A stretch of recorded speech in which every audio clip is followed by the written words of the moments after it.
This is going to be my first video for Political Science 1, Intro to Government.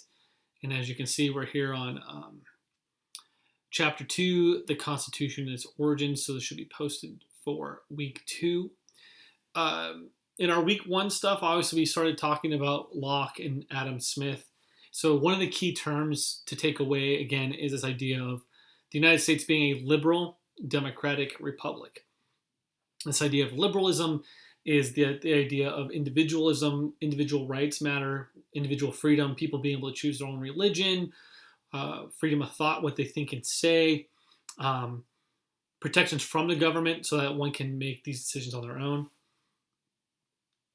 The democratic component obviously is where we vote, where there are things where our individual freedom is not sufficient, we have shared or collective problems, and we come together to vote to make a decision. So like, what are we going to do with schools? What are we going to do with infrastructure, right? I can't build a freeway by myself. And so to authorize the money for that, we're going to have to come together to vote to see how the particulars of that work.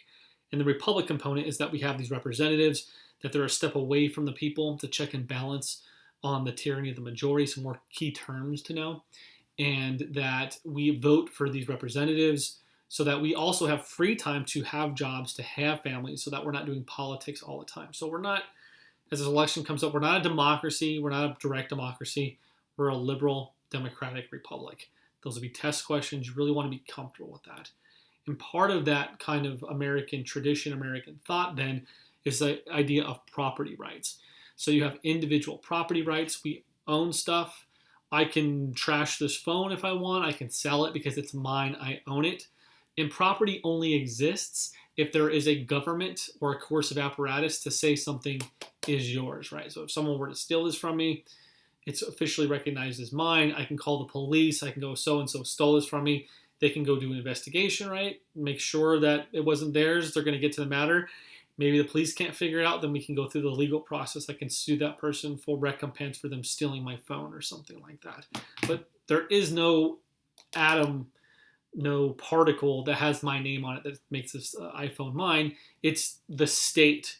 It's the government, right? So again, a lot of this kind of rhetoric right now of not liking the state, not trusting the government, and those are all good intuitions to have. But if you're the kind of person who likes having their own stuff and making own individual decisions to do in your life and with your stuff, then you kind of like the government, surprisingly enough. And so much of the revolution, when we read about Locke and natural rights, and Adam Smith, with regards to kind of like proto-capitalism, is that Americans wanted to be free to individually make decisions about their lives, their religion, for instance, and with their stuff. And so it's not a surprise then that liberal capitalism goes along with, say, liberal democratic republic of the United States at the same time. So now we're on chapter 2. I have my notes. I have the notes for you that are available on Canvas. These videos go better, these lectures go better if they're under 30 minutes. So I'm going to try and move through them quickly. You to listen, you can rewatch, take notes, take questions, and then ask me things when we have our actual Zoom sessions on Fridays. You can reference the lectures, you can reference the notes, you can reference your own reading, obviously. So remember, the notes are constructed as a very, very brief overview of what you have already been reading. You will not be able to pass the class if you just don't do any reading and go off the notes. These notes are meant to help you in your compiling of information to get a good grade in this class. So let's move. I'm going to try and move through this quickly.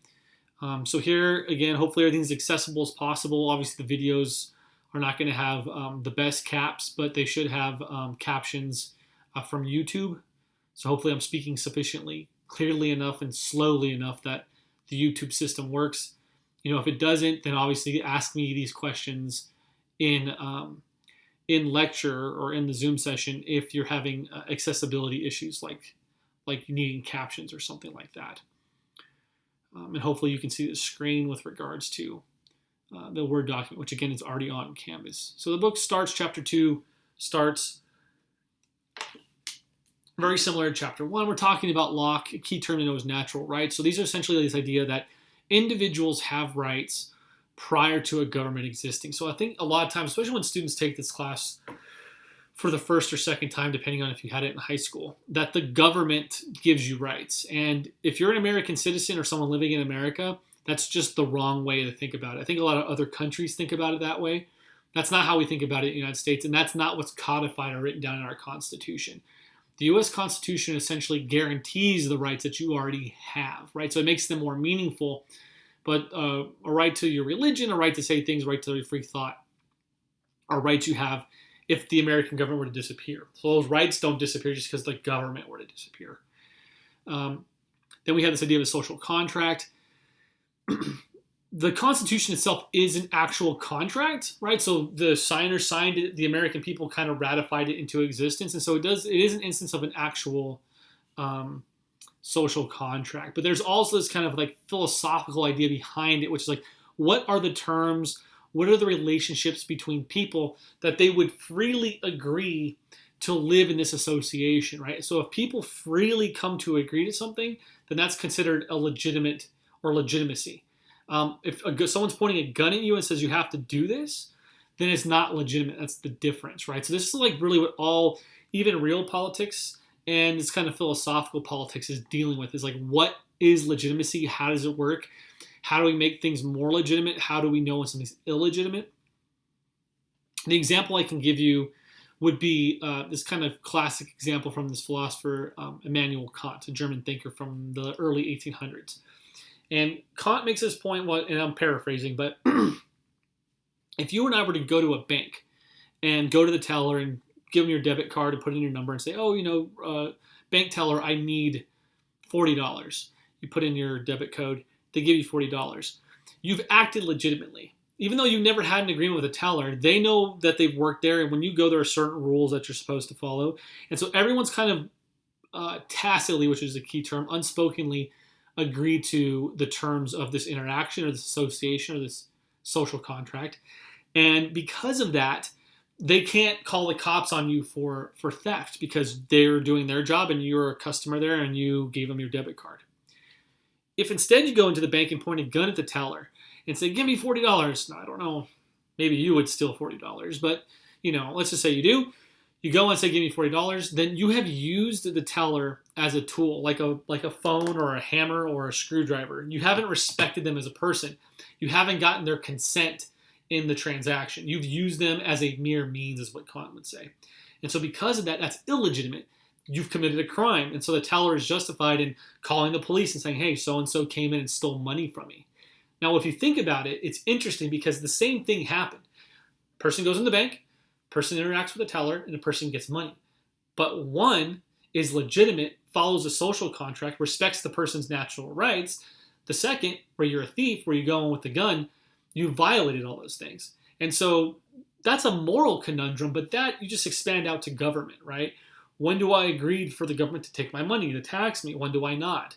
When do I agree for cops to pull me over and profile me?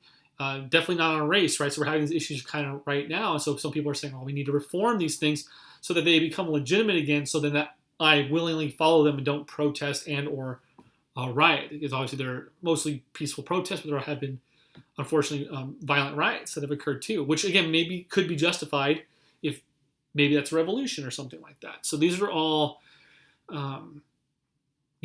more than theoretical exercises. So because the colonists had not consented to direct taxation, the primary objection was that it was reduced their status as freedmen, right? So again, the American Revolution, you should know some background, stemmed over the imposition of taxes from Great Britain that the American people themselves were not agreeing to. They were just imposed upon the people.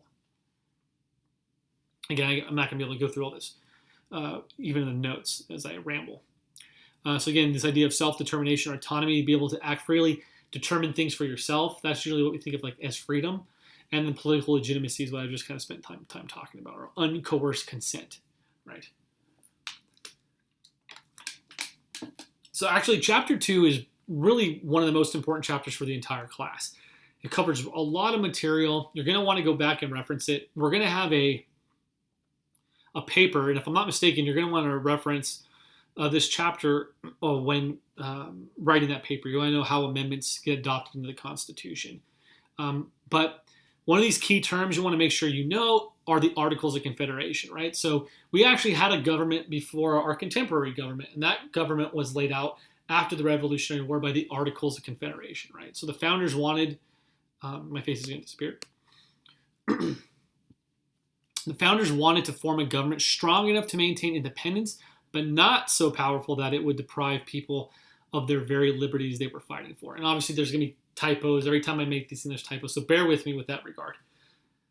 I cannot emphasize this enough, that this is one of the most important points when it comes to this class and these homework assignments and these quizzes you're going to be taking, which is that you really want to understand that the founders were trying to do this, walk a pinhead.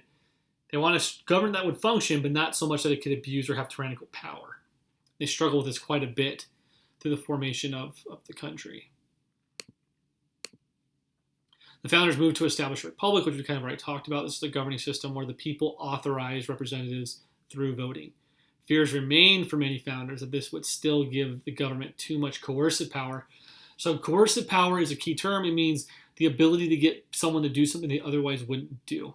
So usually we can think about it as like force, a gun, someone forcing you to do something. But obviously there are other types of coercion that is not just brute force, peer pressure, economic penalties, taxes, and things like that. But obviously at the end of the day, all those things are meaningful through force. So this is usually what we'll focus on, is literally being forced to do something. So question here, why would the United States' size, both geographic and population, pose a problem for a republic-style government, right? And so one, especially back then, the country's big. It took many, many months to get word across, right? So we didn't have the internet or social media or things like that. So that poses a problem because you kind of need this coordination. You need to tell the representatives what you want them to do. And then also, even back then, the United States was incredibly diverse, different religions, people from different countries. And so even if you had 100 people that were very similar in background, it's going to be hard to agree on things. So when you start adding different ethnicities and cultures and traditions and values, it becomes that much more difficult. And so usually if you're in class, the example I would give is something along the lines of, like, think about when you went to get friends with your loved one, your boyfriend or girlfriend, or just friends, and you sat there for 15, 20 minutes arguing about, do we want Mexican food? Do we want Chinese food? Do we want Italian food? Let's just get a burger.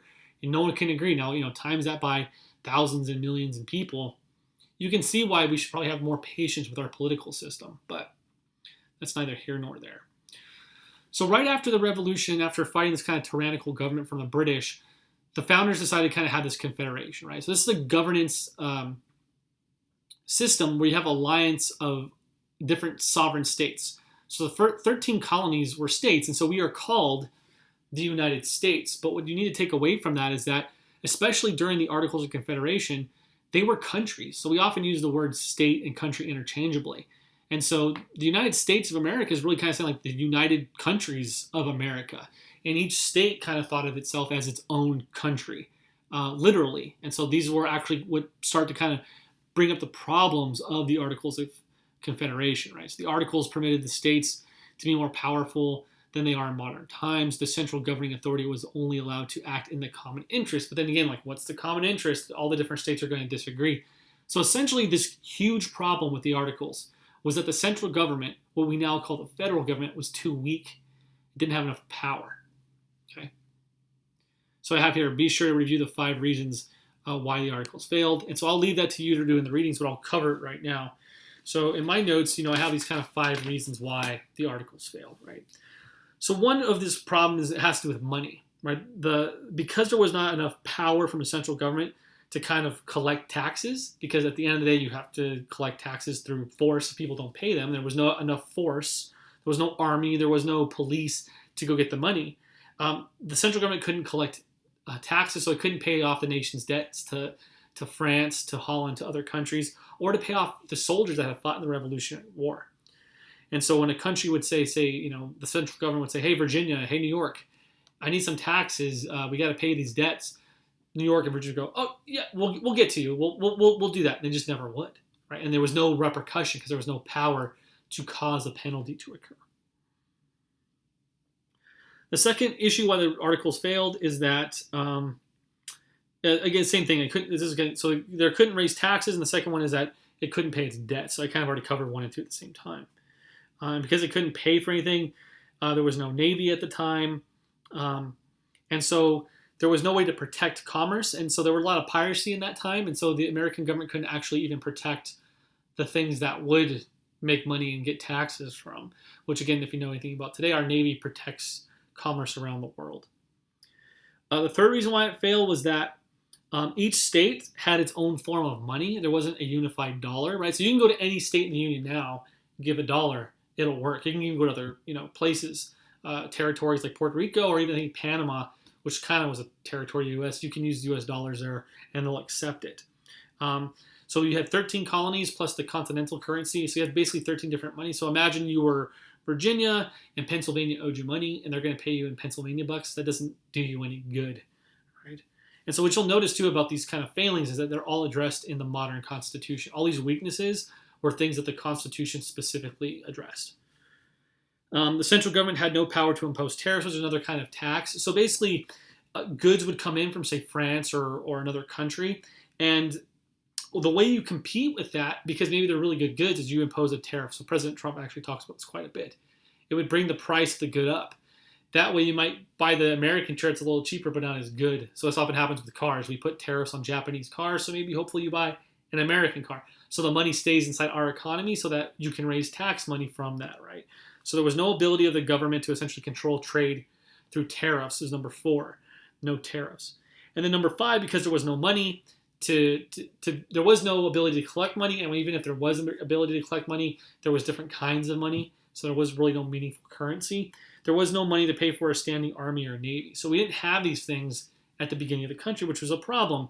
There were still British forces on the continent. Obviously, we had a strained relationship with Native Americans we were hostile towards them and they were hostile towards us. And so then again, there were piracy that we couldn't kind of protect our interests.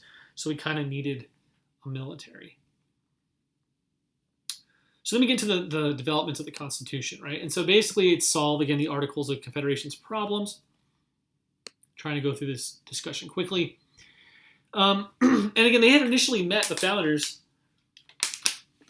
to just kind of redo the Articles of Confederation because no one could agree and certain states would not attend the convention. It just became a constitutional convention. States, especially there's always been this tension in the United States between essentially less populated states and more populated states, which again still exists today.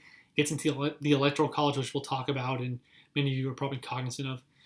So many of the things that were here, make sure you know the Virginia plan, which had to do with big states, what they wanted, the New Jersey plan, smaller states. This other key term to make sure you know is the Connecticut Compromise. But what came out of the Connecticut Compromise is that the Congress or legislative body would be bicameral, meaning you have 2 parts. We have this House and the Senate. This is kind of important. Senators were originally picked by the state legislature, so now we vote for Kamala Harris or Dianne Feinstein, I think it is. But before, the California Assembly would have just picked the federal senator. More key terms I can't really spend too much time on. Separation of powers. So we have 3 branches of government. That's part of the separation of powers. You go on, know how that is, how that works, and how those different branches check and balance one another. Again, things we can talk about on our Friday meetings, on our Zoom session. The chief concern at the Constitutional Convention was the challenge of increasing the authority of the national government while ensuring that it did not become too powerful. So again, the Articles of Confederation were this first attempt, but it just made the central government too weak. And so now their founders were even more paranoid because they all kind of agreed they had to make the central or federal government much more powerful. But how do you do that? How does that work? So this was achieved by dividing the federal government into 3 parts. We kind of talked about that and dividing responsibilities. An important case to know, which we'll come back to this, especially when we get to the courts, is Marbury versus Madison. So Madison was at the time, I think, Secretary of State, but later on a president. And this Supreme Court case established judicial review, where essentially the courts can look at different policies, different things, and see if they're constitutional or not. This is really, really important, right? President Trump has made different kind of policies, and they've gone to the courts, and the courts have said, hey, these aren't constitutional. You either have to redo it, but they're not going to stand, or you cannot follow those as they are now. And more often than not, the Trump administration redoes it, and it does become constitutional. So this federal system is kind of like this balancing act of power between, say, the central government, which we call the federal government, and the states, so California, Nevada, Utah, so on and so forth. The creation of the federal government was a powerful check on the national government and helped preserve state sovereignty, right? So in a federal system, Again, I cannot stress this stuff. It will be on the test for sure. Power is divided between the federal or national government and the states. Great or explicated powers, called enumerated powers, the powers actually written down into the Constitution, were granted to the federal government to declare war, impose taxes. So these are certain things that the government can do. Coin and regulate currency, regulate foreign and interstate commerce, raise and maintain an army. So those first things, right, are all the weaknesses of the Articles of Confederation that we just went through. Another one, maintain the post office, which is kind of controversial right now. Make treaties with foreign nations and native tribes, and make laws regarding the naturalization of immigrants, right? So those are actually all the powers of Congress, which are important to know. More key terms in this chapter. So again, all these terms will come up again, but this is our first encountering of them. Reserve powers and supremacy clause. So make sure you know what those are. Ask those questions in class. Again, I would go through these things step by step, right? But if I do that, this video is going to be an hour, and basically, from experience and studies, people don't watch videos that are an hour long. So I'm trying to keep these things under 20 minutes, 30 minutes max. So then finally, we got into the actual ratification process of the Constitution, right? So delegates were chosen by popular vote, approved the Constitution, and then they could say it was ruled from the consent of the people. So again, this idea of a republic. We don't always vote on the laws. We don't always vote on the public policy. But when these things get passed by the legislators we did vote for, we still consider them legitimate, right? So if a cop pulled you over for speeding, well, I never agreed to that law. Yeah, but obviously, like a state assembly person 50 years ago that your grandparents voted for, they made that decision, right? So you still, again, this is actually, with regards to philosophy, an actual open-ended question. Like, well, does that constitute an actual consent or an actual agreement? I don't know. This is something for you to consider, and people still argue about it. Here we have two groups emerge regarding the ratification of the Constitution, the Federalists and the Anti-Federalists. So these are going to be key terms, right? So the Federalists supported the Constitution. They wanted a more capable central government, right? So these are the ones that basically got they ended up winning. We have a constitution. We have a strong central government, right? But actually, one of the biggest legacies is from their counter group, the Anti-Federalists. They feared the power of the national government, held that the state governments, which were more local, so they could respond better to what people's needs, should have more power, easier to check, because it's easy for me to go to Sacramento and check power than it is for me to go to D.C. But they actually had this huge legacy, is that they got the Bill of Rights, the first 10 amendments to the Constitution passed. They actually said they would not sign off on the Constitution if the framers of the Constitution did not have a Bill of Rights. And so even though they kind of lost the argument overall, I think their legacy is probably the most important part of this kind of American legacy that we have. So we have freedom of religion, freedom of speech, all 27 amendments, because the Anti-Federalists would not compromise. But they did. And also, again, with our modern politics, we seem to get more things done when these kind of two adversarial groups are able to compromise. And in section, here we go, 2.5 actually talks about how a constitutional change works. So in that section of the reading, you're going to really want to make sure that you go through that. You know how either a constitutional convention or how Congress would pass an amendment, the votes required. I think I have that maybe around page 63 in the readings. I always forget this every time I teach the class. 60 through 63, I think, is where basically that is in the readings. Really pay attention to how important our Amendment 9 and 10 are. I think 9 is, if it's not written in the Constitution, people reserve the rights. They have the rights, is what number 9 says. And 10, it says basically a similar thing, but with regards to states. And the reason why that's a big deal is that we've had all these developments, internets, cars. The government can't come and go, oh, there was never a right to a car, so you don't get a car, right? So just because the Constitution doesn't say you have a right or not, doesn't mean you don't have it. And that again goes back to that idea that you have natural rights. The rights do not come from the government. If it's not in the Constitution, then it means that you still have a right to it. And that's actually the legacy that comes from the Anti-Federalists. Because the Federalists were like, well, why would we take your right of free speech away? Right? They're much more trusting of government. And the Anti-Federalists like, why wouldn't you? Right? So we kind of have this kind of contemporary issue with regards to, say hate speech or something like that, which maybe some of you can ask me about in class. So hopefully this video is fairly short. As you can tell, I'm going to move through these lectures very quickly. We're going to supplement them with our Zoom sessions. I know other professors are doing it a different way, But I think this way you can access the material, you can go through the notes at your own pace, you can get my commentary on it.